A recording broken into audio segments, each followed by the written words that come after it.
अस्सलाम वालेकुम। उम्मीद रखता हूँ आप सब खैरियत से होंगे। जी, तो आज का हमारा टॉपिक है कारमा, मकाफ़ात अमल। ये ऐसा टॉपिक है जिसकी अगर हमें समझ आ जाए तो हमारी दुनिया भी और हमारी आखिरत भी दोनों संवर जाएंगी। मकाफ़ात अमल का मतलब है कि what you sow that will you reap. अब मेरे वालिद साहब मुझे अक्सर एक बात किया करते थे कि बेटा जो बोओगे वही काटोगे, जो बोना है वही काटना है। अब मुझे इस बात की नहीं समझ आती थी कि वो क्या कहते हैं, बोना काटना क्या है, कैसे है। लेकिन आज इस चीज़ की समझ आ गई हुई है कि ये हकीकत है कि जो हमने बोना है हमने वही काटना है, जो हमने दूसरों को देना है इन रिटर्न वही हमारे पास आना है। इसकी मैं आपको आगे जाकर एक तो बहुत रियलिस्टिक मिसालें दूंगा जो मेरी अपनी आंखों देखी रियलिटी बेस्ड हैं, उनको ज़रूर सुनिएगा, बहुत फ़ायदेमंद है वो।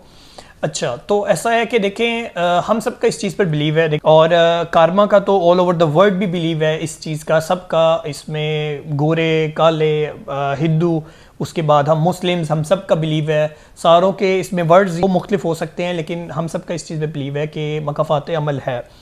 अब हम इस दुनिया में जो कर रहे हैं वो हमारा रिकॉर्ड हो रहा है, वो बाकायदा हमारा लिखा जा रहा है और मौत के बाद हमारा उस सब चीज़ों का हिसाब होना है। ये तो होना ही होना है। लेकिन कुछ चीज़ें ऐसी हैं कि जिनका खुदा ताला हमें इस दुनिया में ही पकड़ कर लेता है, जिनका हम मकाफ़ात अमल में वो चीज़ें करता है कि जो हम इस दुनिया में कर रहे हैं वो हमें उनकी सज़ा यहीं पर ही दे देता है उसी रूप में। जैसा कि अब हम अगर किसी के साथ ज़्यादती कर रहे हैं, जुल्म कर रहे हैं, किसी का हक खा रहे हैं, किसी बेवजह मार पीट रहे हैं, किसी की ज़मीन जायदाद प्रॉपर्टी मामलात, हर चीज़, हर तरह के मामलात, कोई भी ईविल एक्ट है हम यहाँ पर कर रहे हैं, तो मुमकिन है कि उसकी पकड़ अल्लाह हमें यहाँ पर इस दुनिया में कर सकता है। वो मकाफ़ात अमल होगा, वो होगा कि हमने जो किया अब हम उसको भुगत रहे हैं। अब अक्सर हम ऐसे लोग देखते हैं यहाँ पर, हम कहते हैं कि यार ये बंदा उसके साथ भी ज़्यादती कर रहा है, ये बंदा उसका भी हक खा रहा है, इस बंदे ने फ़लाने के साथ भी बुरा किया, ये बंदा ऐश मार रहा है, इसके पास तो खुला पैसा है, ये बंदा तो चिल मार रहा है, इसके साथ तो कुछ गलत नहीं हो रहा।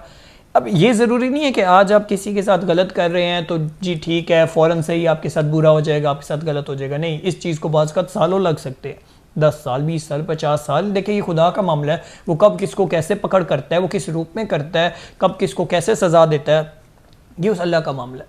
लेकिन हमारा इस चीज़ पर स्ट्रॉन्ग बिलीव है और स्ट्रॉन्ग बिलीव होना चाहिए।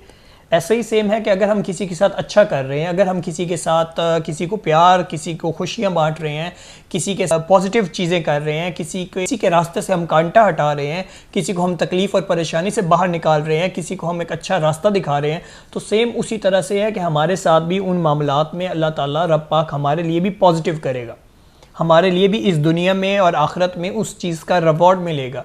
अब बात यह है कि अक्सर हम ये कहते हैं कि यार मैंने फ़लाने के साथ अच्छा किया है, वो मेरे साथ अच्छा नहीं कर रहा, उसने मेरे साथ बुरा कर दिया, ये बड़ी गलत बात। अब देखिए कि हमने जिसके साथ अच्छा किया है, पहली बात तो हमें उससे एक्सपेक्टेशंस लगानी नहीं चाहिए, एक्सपेक्टेशन सिर्फ हमें अपनी रब की ज़ात से करनी चाहिए। दूसरी बात यह कि जिसके साथ हम अच्छा कर रहे हैं तो ज़रूरी नहीं कि वही बंदा हमारे साथ इन रिटर्न अच्छा करे। देखिए अल्लाह कभी भी किसी को भी हमारे मुश्किल वक्त में एज अ वसीला भेज सकता है, अल्लाह किसी को भी हमारे लिए एक पॉजिटिव इम्पैक्ट बनाकर भेज सकता है कि हमारे लिए खुदा न खास्ता कल को कोई मुश्किल वक्त आ रहा है, कोई हमें समझ नहीं आ रही कि हमारा इस टाइम पे क्या होना है, हमें कोई रास्ता नज़र नहीं आ रहा, तो तब वो रब पाक जो है, जो आपने अच्छा किया था उसी के थ्रू रब पाक एक वसीला बनाता है, किसी को भेज के वो आपकी मुश्किल आसान कर देता है। तो that is karma, that is मकाफ़ात अमल, that is what you sow that will you reap. तो इस चीज़ पर अगर हमारा बिलीव हो जाए तो यकीन माने हमारे काफ़ी ज़्यादा मामलात सुधर जाए, हमारी काफ़ी ज़्यादा चीज़ें जो ख़राब हैं वो ठीक हो जाए। देखिए इसी चीज़ में एक और चीज़ भी आता है जिसका बाकायदा तौर पे कुरान पाक में बड़ा वाज़िया तौर पे कहा गया है कि आज अगर तुम किसी की बहन बेटी के साथ गलत ताल्लुक़, गलत काम, ज़्यादती, कोई भी ऐसा गलत फेल कर रहे हो तो उसका तुम्हें इस दुनिया में अपनी ही आँखों से देख के जाना है, उसका हमें इस दुनिया में अपने ही घर से, अपने ही घर की फ़ीमेल से, अपनी ही बहन बेटी से हमें उसको देख के जाना है। अब पता है क्या, अब हम इस चीज़ को भूल गए हुए हैं, अब हमें ये चीज़ ख्याल ही नहीं होता। जब हम जवान हैं, जब हम जोश में हैं, हमारी जवानी पीक पर है, तब हम इन चीज़ों को भूल जाते हैं। हम कहते हैं कि जा यार कुछ भी नहीं है, आज एंजॉय करें, आज फ़न करें, आज मज़ा लें, कल की कल देखी जाएगी। तो यही तो हमारी चीज़ हमें ले डूबती है कि कल की कल देखी जाएगी, यार आज तो एंजॉय करें। और एक और चीज़ भी है, हाँ, अगर हम गलत काम करते हैं, गलत एक्ट करते हैं या हमारे से अनजाने में गलत काम हो गया और हम उससे खुदा ताला से तौबा कर देते हैं, वो हमें माफ़ कर देगा। वो रहीम है, वो करीम है, वो माफ़ करने वाला, वो हमें माफ़ कर देगा। उसने कहा है कि तुम गलत कर रहे हो तो तुम मेरे से माफ़ी मांगो, सच्चे दिल से माफ़ी मांगो, तुम तौबा करो कि मैं ये गुनाह फिर नहीं करूँगा, मैं तुम्हें माफ़ कर दूँगा। लेकिन वो ये चीज़ नहीं है कि हम वो एक्ट बार बार करते रहें, हम वो गुनाह बार बार करते रहें, हम कहेंगे अल्लाह ने कहा था माफ़ कर दूँगा, माफ़ कर दूँगा। नहीं, फिर उसकी पकड़ हो सकती है, फिर मकफ़ात अमल हो सकता है, फिर वो इस दुनिया में या आखिरत में होकर रहेगा, उसकी सज़ा मिलेगी हमें। तो देखिए, एक बड़ा ही संगीन टॉपिक है, एक बड़ा ही वियर्ड किस्म का टॉपिक है जिसको हम लोग दबा देते हैं, हम उस टॉपिक को ऊपर नहीं आने देते। हम कहते हैं कि नहीं यार, इस बात को कैसे करें, ये बड़ी गलत बात है, ये बड़ा गलत टॉपिक है। That is sexuality.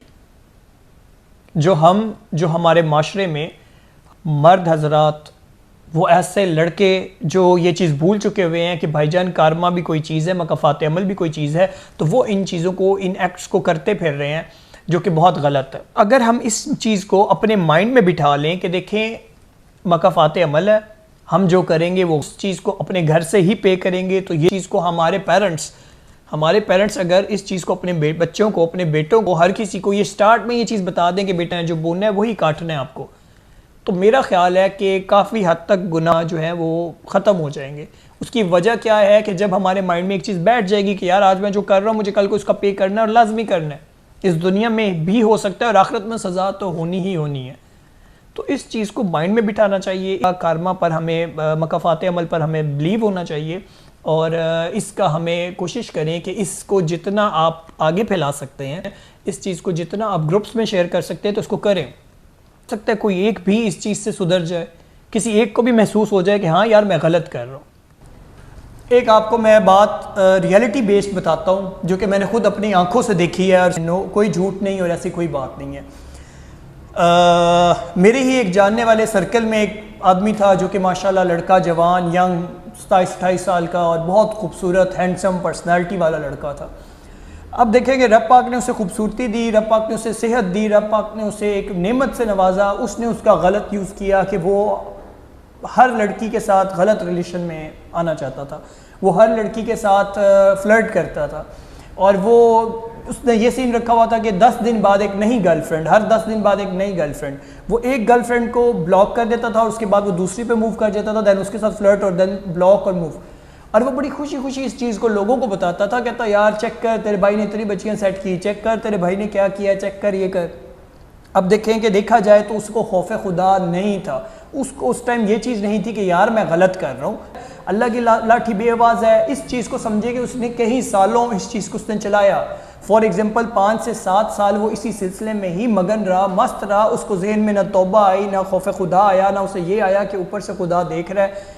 और अल्लाह माफ़ करे, अल्लाह से डर के कह रहा हूँ कि उसके बाद उसी लड़के को फालिज हुआ, उस लड़के को फालिज हुआ, वो पैरालाइज्ड है और इस टाइम वो अपनी टांगों और अपने हाथों से, दोनों से वो पैरालाइज्ड है। इस टाइम वो लड़का ऐसे करके बैठा होता है और उसकी व्हील चेयर जो है वो लेके लोग फिर रहे होते हैं और उसको कर रहे होते हैं कि यार इसको घर में बैठ बैठ के फ्रस्ट्रेट हो गया, घबरा गया, इसको थोड़ी देर बाहर ले जाए। अब ना उस लड़के की शादी हो रही है, अब ना उस लड़के का कुछ हो रहा है, ना उसका कारोबार, ना उसका बिजनेस, ना उसके पास पैसा, ना लेनी ना देनी। इस टाइम वो मोहताज है अपने माँ का और अपने इर्द गिर्द के लोगों का कि वो उसे खिलाएंगे तो वो खाएगा, वो उसे बाहर ले जाएंगे तो वो ले जाएगा। इस कहानी का और इस चीज़ का जो कि प्रैक्टिकली मैंने खुद देखी है, इसका मतलब क्या है? इसका मतलब यही है कि यार हमें सुधर जाना चाहिए, हमें होश के नाखुन लेने चाहिए, हमें तौबा कर लेनी चाहिए। अल्लाह ने तौबा का टाइम हमारे लिए रखा हुआ है, अल्लाह ने कहा तुम तौबा करो मैं उसको कबूल करूँगा।